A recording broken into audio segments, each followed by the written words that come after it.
সাল 1971 দেশ তখন বাংলাদেশের হয়ে পাকিস্তানের সাথে যুদ্ধ লড়ছে, আর অন্যদিকে পাশ্চাত্যের সমস্ত দেশ ভারতবর্ষের বিরুদ্ধে। তৎকালীন ইন্দিরা গভর্নমেন্ট 1971-এ যে সমস্ত বড় প্রমিস করে ভারতবর্ষের ক্ষমতায় এসেছিল মেজরিটি নিয়ে, তার মধ্যে সবথেকে বড় প্রমিস ছিল যে গরিবি হাটাও। আর এই গরিবি হাটাও প্রমিস কিন্তু সেইভাবে তখনও ইমপ্লিমেন্ট হয়নি।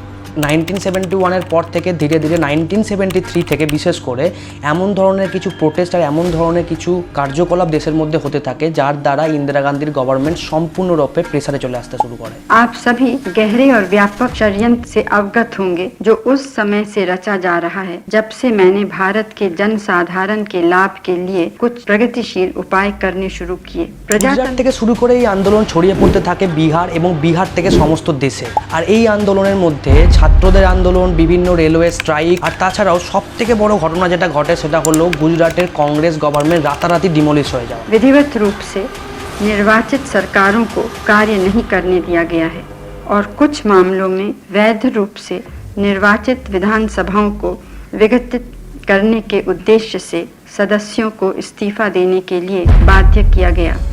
आंदोलनों से वातावरण भर गया जिनसे আর এই সমস্ত ঘটনা থেকে ইন্দিরা গভর্নমেন্টের ভুরু কুঁচকে যায়।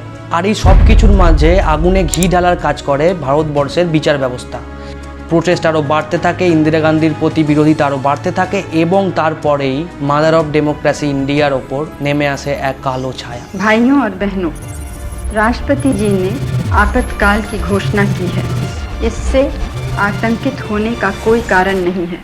आप सभी गहरे और স্বাধীন व्यापक ভারতবর্ষে প্রথমবার 21 মাসের জন্য আর্টিকেল 352-কে কাজে লাগিয়ে president of India national emergency লাগু করে। এই ন্যাশনাল এমার্জেন্সিকে কি ডিক্টেটরশিপের ফার্স্ট স্টেপ বলা যেতে পারে? আচ্ছা, ইন্দিরা গান্ধীর বিভিন্ন স্টেপের মধ্যে কি সত্যি ডিক্টেটরশিপের কোনো প্রবণতা তার মধ্যে ছিল, বা তিনি এমন কোনো নেত্রী ছিলেন কি যিনি ডিক্টেটর হতে চেয়েছিলেন? চলুন প্রথমে আমরা কয়েকটা এক্সাম্পল দেখবো যে ডিক্টেটরদের নিয়ম আসলে কীরকম হতে পারে, বা ডিক্টেটররা কত দূর যেতে পারে। আর তার সাথে ন্যাশনাল এমার্জেন্সির যে নিয়ম কানুন ছিল বা ইন্দিরা গান্ধীর যে সমস্ত কার্যকলাপ ছিল তার টার্মের মধ্যে, সেইগুলোকে একটু তুলনা করে দেখি। এই সময় বিশ্বে একটা ফেমাস ডিক্টেটর হলো নর্থ কোরিয়ার কিম জং উন। নাম তো শুনেছেনই। এই কিমের রাজত্বে নানান আশ্চর্যজনক নিয়ম আছে। যেমন ধরুন, আপনি নিজের মতো হেয়ার কাট রাখতে পারবেন না। কিছু নির্দিষ্ট হেয়ার কাট আছে যেটাই একমাত্র সিটিজেনদের জন্য। তারপরে ধরুন, আপনি টিভিতে কোন চ্যানেল দেখবেন সেটা সরকার ঠিক করে দেবে।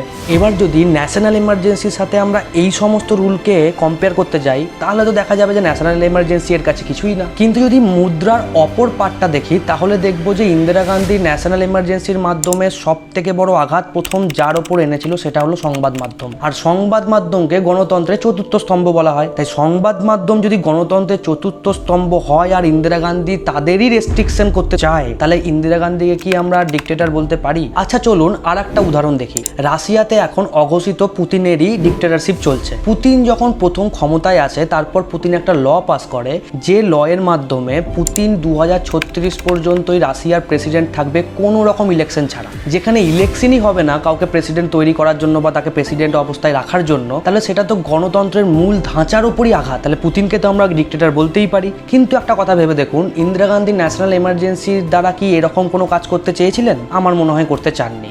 কিন্তু যদি আমরা অন্য দিক দেখি, তাহলে 1971-এর পর ইন্দিরা গান্ধী যখন ক্ষমতায় আসেন, তিনি তখন ইন্ডিয়ান কনস্টিটিউশনকে নানানভাবে সংশোধন করার চেষ্টা করেন, এবং তিনি করেনও, তাতে কোনো সমস্যাও নেই। কিন্তু ইন্দিরা গান্ধী কনস্টিটিউশন থেকে এমন কিছু ডিলিট করতে চান এবং এমন কিছু লিখতে চান যার জন্য সুপ্রিম কোর্টকে মাঝখানে আসতে হয়। সুপ্রিম কোর্ট মাঝখানে এসে ইন্দিরা গান্ধী গভর্নমেন্টকে ওয়ার্ন করে যে ইন্দিরা গান্ধী গভর্নমেন্ট বা ইন্ডিয়ার কোনো গভর্নমেন্ট কোনো রকমভাবেই সংবিধানকে নতুনভাবে লিখতে পারে না। তাদের কাছে সংবিধানের সংশোধনের ক্ষমতা আছে, কিন্তু সংবিধান রিরাইট করার কোনো ক্ষমতা নাই। সেটা একমাত্র কনস্টিটিউশন অ্যাসেম্বলির কাছেই ছিল। তাই বেসিক স্ট্রাকচার অফ কনস্টিটিউশনকে কোনো রকমভাবেই কোনো গভর্নমেন্ট ছেড়ছাড় করতে পারে না। এটা সুপ্রিম কোর্টকে বলতে বাধ্য হতে হয়।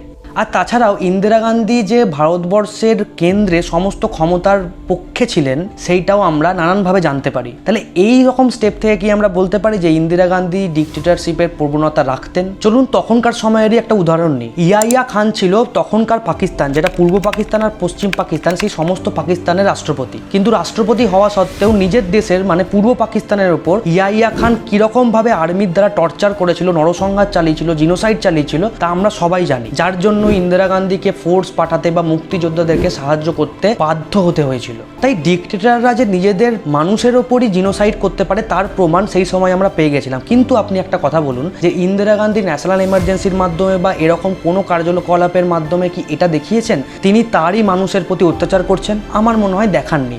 উপরন্তু বাংলাদেশে যেহেতু হিউম্যানিটির ক্রাইসিস হয়েছে, বাংলাদেশের মানুষদেরকে যেহেতু নির্মমভাবে মারা হচ্ছে এবং তাদেরকে অত্যাচার করা হচ্ছে, তাই তিনি হিউম্যানিটির সাথ দিয়েছেন, তিনি ডেমোক্রেটিক সিস্টেমকে সাথ দিয়েছেন এবং তিনি একজন ডেমোক্রেসির নেত্রী হিসেবে বাংলাদেশকে স্বাধীন করার সাহায্য করেছেন। যে নেত্রী ডিক্টেটরশিপের প্রবণতা রাখতে পারে সে কখনোই ডেমোক্রেসিকে সাপোর্ট করতে পারে না।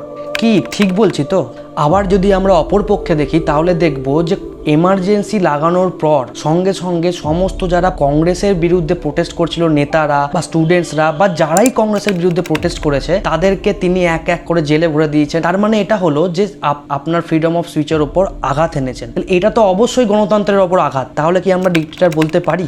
এই সমস্ত উদাহরণ এবং সমস্ত কম্প্যারিজন দেখে আমরা এটা বুঝতে পারছি যে কিছু না কিছু কারণ তো থাকবেই যার জন্য ন্যাশনাল এমার্জেন্সি লাগানো হয়েছিল। এবার গভর্নমেন্টের তরফ থেকে যে কারণগুলো দেওয়া হয় সেগুলো হলো যে গভর্নমেন্টের কাছে এমন স্পেশাল ইনপুট ছিল যে বাইরের দেশের অনেক সংস্থা বা অনেকেই ভারতবর্ষের ন্যাশনাল সিকিউরিটিকে নষ্ট করার চেষ্টা করেছিল। এই রকম কারণ দেখলে আমরা দেখতে পাই যে ন্যাশনাল এমার্জেন্সি হয়তো সেই সময়ের পরিস্থিতির ওপর জরুরি ছিল। কিন্তু শুধুমাত্র প্রেসের গলা দাবানোর জন্য, যারা বিরোধীরা শক্তিশালী হচ্ছে তাদের মুখ বন্ধ করার জন্য যদি ন্যাশনাল এমার্জেন্সি লাগানো হয়েছে তাহলে সেটাকে তো আমরা ডিক্টেটরশিপ বলতে পারি।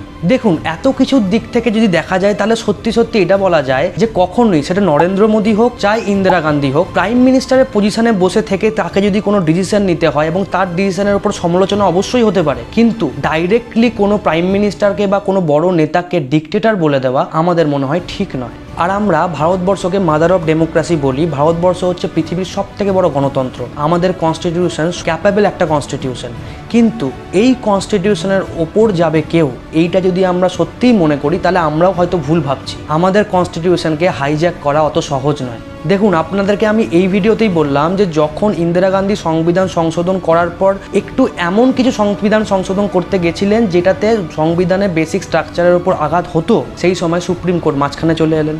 সুপ্রিম কোর্ট হচ্ছে কনস্টিটিউশনের প্রোটেক্টর। তাই পাস্টেও কেউ যদি কখনো ডিক্টেটরশিপ হওয়ার চেষ্টা করেছেন সে কোনোদিন সুপ্রিম কোর্টকে টপকে কনস্টিটিউশনকে অ্যাকোয়ার করতে পারতো না। আর ভবিষ্যতেও যদি কেউ ডিক্টেটরশিপের প্রবণতা এই ভারতবর্ষের মাটিতে রাখে সেটা সুপ্রিম কোর্ট কোনোদিনই হতে দেবে না। তাই ডাইরেক্টলি কাউকে ডিক্টেটর বলে দেবো বা ডিক্টেটরশিপকে বলে দেওয়া অত সহজ নয়। আমরা ডেমোক্রেসিতে আছি।